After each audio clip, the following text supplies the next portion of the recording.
मैं तुम्हें एक पुरानी कहानी सुनाता हूँ। बहुत समय पहले काशी के पास एक नगर था, धर्मपुर। वहां एक बहुत अमीर सेठ रहता था। नाम था धनपत राय।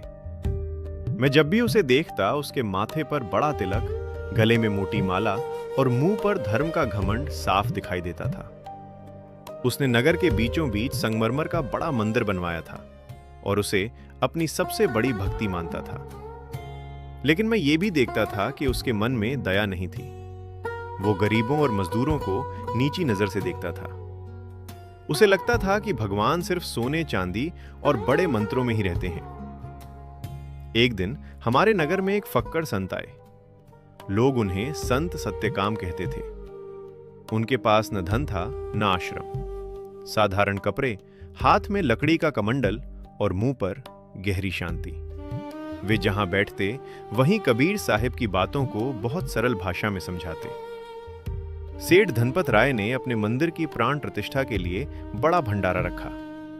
उसने सोचा कि अगर संत सत्यकाम आएंगे तो उसकी इज्जत और बढ़ेगी। इसलिए उसने उन्हें बुलवाया। जब संत आए, सेठ ने उन्हें सोने के सिंहासन पर बैठने को कहा। संत मुस्कुराए और बोले कि मुझे जमीन पर बैठना अच्छा लगता है। मैं ये देखकर समझ गया कि ये संत दिखावे से दूर हैं। भोजन का समय आया। चांदी की थाली में तरह तरह के पकवान परोसे गए। तभी दरवाजे पर एक गरीब मजदूर आ गया। उसके कपड़े गंदे थे और वो प्यास से कांप रहा था। उसने बस इतना कहा, पानी दे दो। सेठ को गुस्सा आ गया। उसने चिल्लाकर कहा कि इसे यहां से निकालो, इसकी परछाई से जगह अपवित्र हो जाएगी। ये सुनते ही संत सत्यकाम ने थाली को दूर कर दिया।